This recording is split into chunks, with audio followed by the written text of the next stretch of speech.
Abraão foi único em sua geração e podemos dizer em todas as gerações. Quando nós falamos em pioneirismo, logo nos lembramos do primeiro grande monoteísta do mundo, numa época onde a idolatria era totalmente disseminada.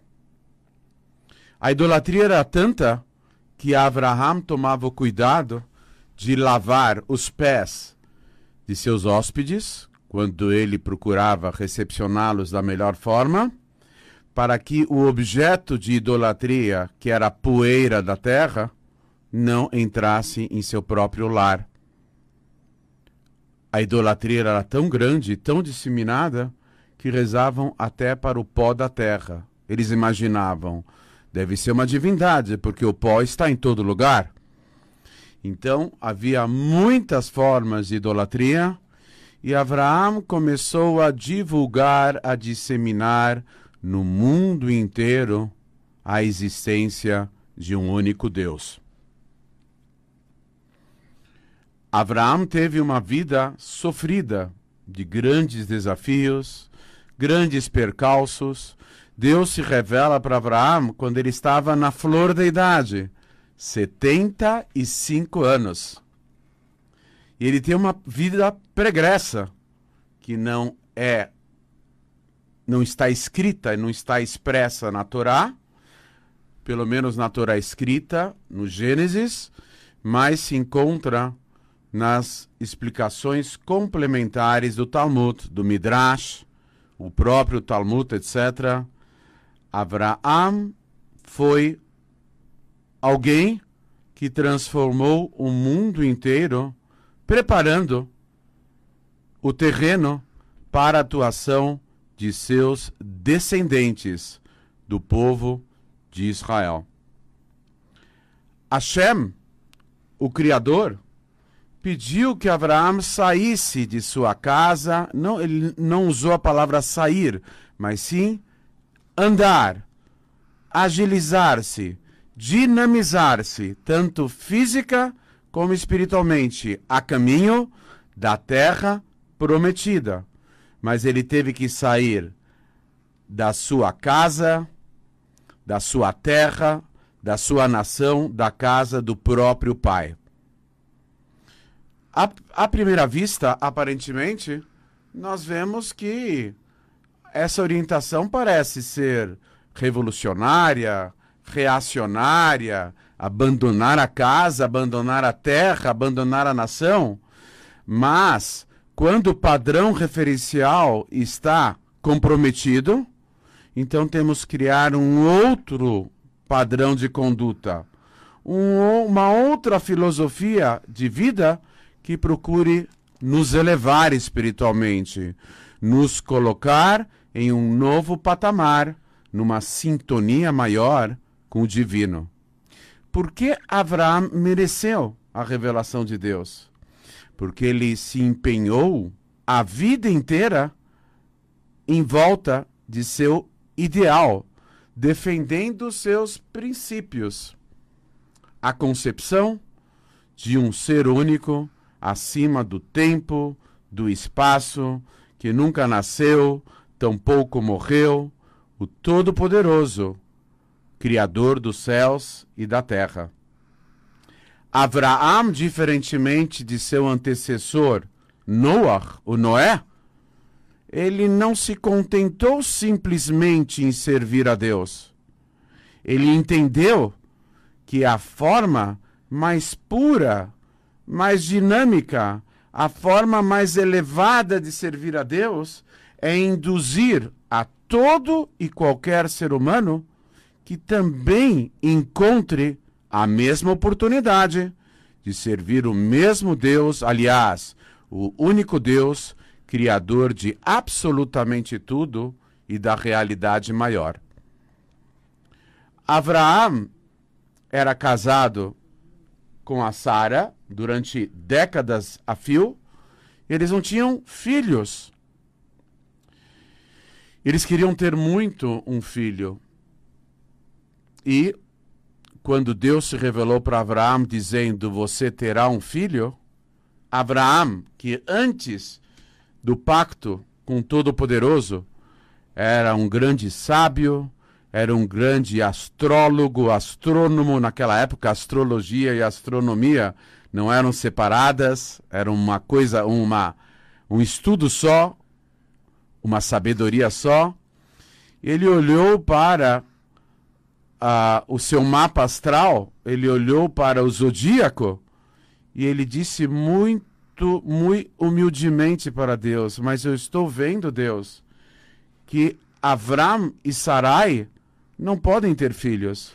Pelo alinhamento dos planetas, dos astros, das estrelas, não é factível Avram e Sarai terem filhos.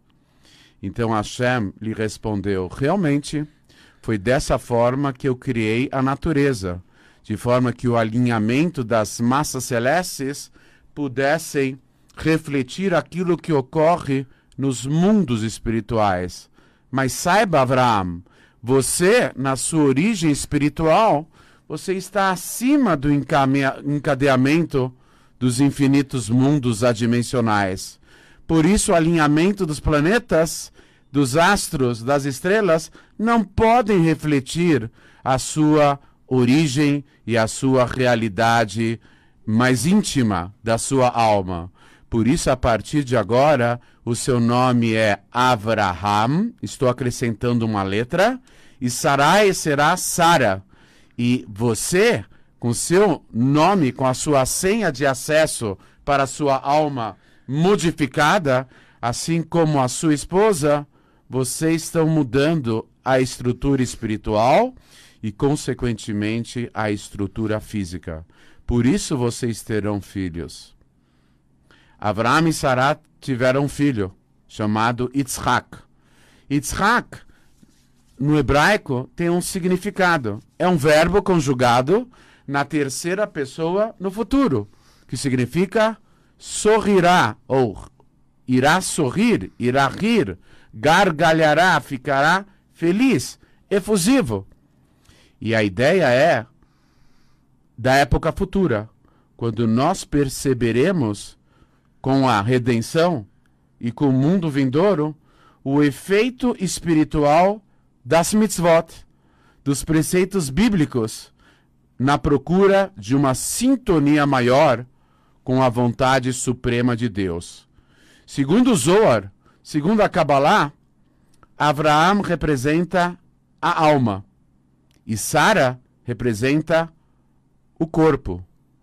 Quando Avraham ele fica em dúvida se mandar embora o seu filho Ismael, que estava atentando contra a vida do pequeno Yitzhak, ele fica dividido. Qual é o pai que quer punir e penalizar o próprio filho, pedindo que ele se retire do próprio lar? Então o que respondeu Deus, se revelando para ele, Shma bekolá, ouça a voz da sua esposa Sará. Voz, na mística judaica, na Kabbalah, significa um processo de profecia.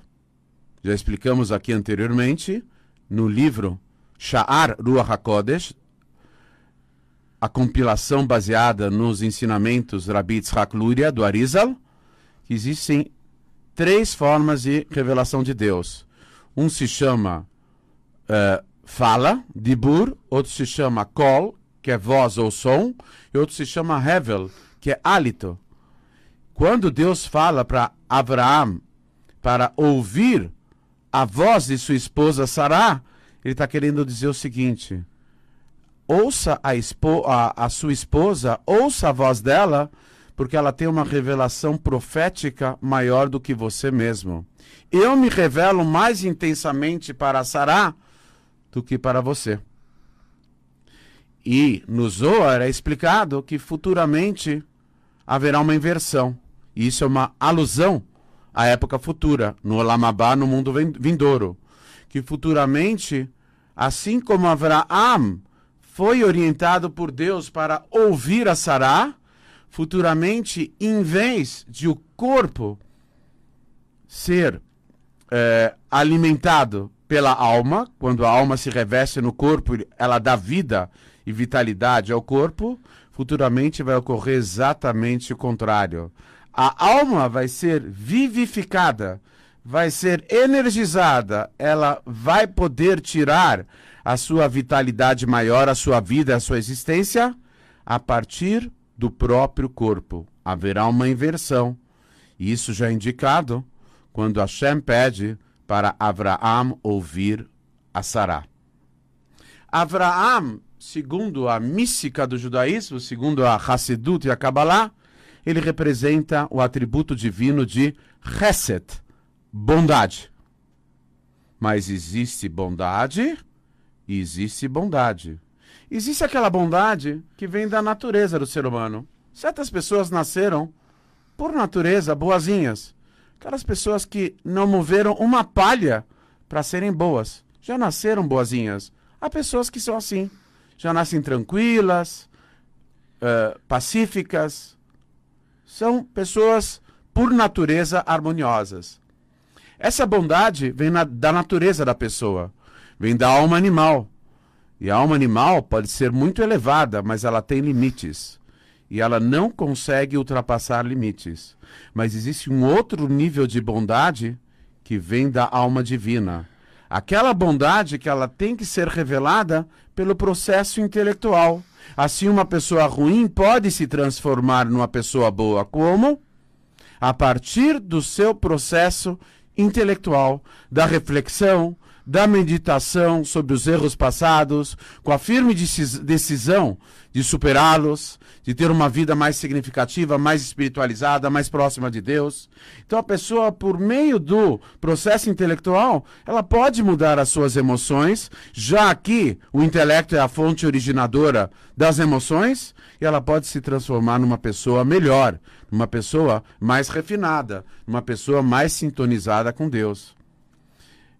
Avraham passou por 10 testes, 10 provações. Deus queria ver até que ponto que Avraham era fiel ao pacto firmado com o divino. E o último dos testes era o mais difícil. Era o teste que exigia do Avraham ir contra a sua própria natureza. A natureza dele era de bondade, de Chesed, em hebraico, generosidade, o atributo divino da bondade. Deus pede para Avraham, em hebraico, para leha'alot, elevar o seu filho.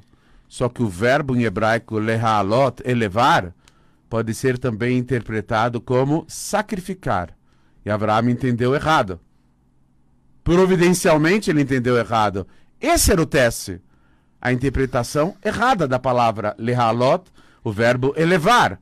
Deus pediu que Avraham elevasse seu filho e Avraham entendeu sacrificar. Nessa hora, Deus exigiu uma atitude de severidade. Uma atitude diametralmente oposta à natureza de Avraham.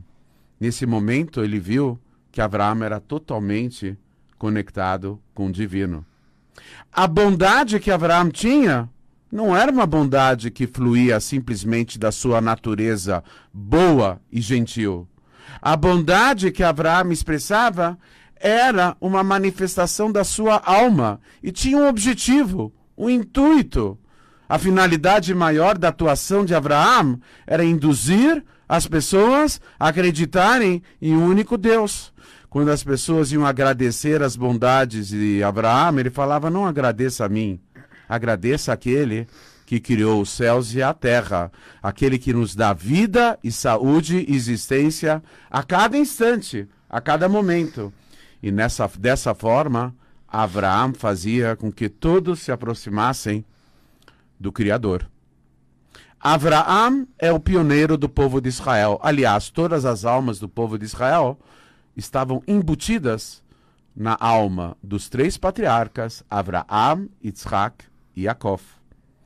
Avraham começou a trilhar o caminho para transformar esse mundo numa moradia para Deus. Deus desejou se revelar no plano físico e material, mas não de uma forma unilateral e autônoma. Deus quis que isso fosse possibilitado pela atuação do ser humano, particularmente o povo de Israel e os Bnei Noach, os monoteístas do mundo inteiro que seguem as 7 leis universais. Dessa forma, nós estamos completando o trabalho iniciado lá atrás, há 3.800 anos, de transformar esse mundo, revelando Deus a partir da nossa atuação mais espiritual, fazendo da vontade do divino ações práticas que possam mudar esse mundo físico e material, elevando-o espiritualmente. E dessa forma, nós vamos completar a qualquer momento a missão e o caminho aberto por Abraão com o desencadear de uma nova era, que nas palavras do líder máximo da nossa geração, o Rebbe de Lubavitch, deve ocorrer aqui e agora, nessa geração, porque explicou o Rebbe, nós somos a última geração do exílio, nós somos a primeira geração da redenção, e com atos de bondade, similarmente a Abraão, e de solidariedade humana, particularmente vivenciando os ensinamentos sobre Mashiach e a redenção, haveremos de a qualquer momento completar o trabalho iniciado lá atrás por Abraão, ao revelarmos o Mashiach a qualquer momento, e a qualquer momento mesmo, se Deus quiser. Amém. Rabino, a Thaís pergunta, Avraham e Sara mudaram seus nomes para ter filhos. Existe algum segredo na numerologia cabalística sobre essa mudança? Essa mudança, Thaís, veio de encontro à revelação divina, posicionando Avraham e Sara acima das estrelas. O zodíaco, o horóscopo, o destino, ele se expressa pelo alinhamento dos planetas, dos astros, das estrelas, mas eles só refletem aquilo que ocorre no encadeamento dos infinitos mundos espirituais.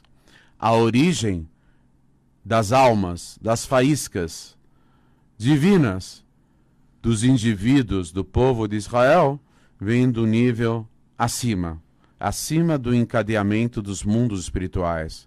Porque Avraham e Sara puderam mudar o seu destino, mudando seus nomes, porque eles conseguiram acessar aquele nível que está acima das estrelas, acima do horóscopo, acima do zodíaco. E aí então eles puderam ter um filho. Aliás, segundo o Midrash, segundo os nossos sábios, eles tiveram milagrosamente a sua anatomia, a sua estrutura física modificada por Deus para que eles pudessem ter naturalmente um filho. Eles já estavam com idade totalmente avançada. Já na época dele, as pessoas da idade deles, do casal, não tinham mais filhos.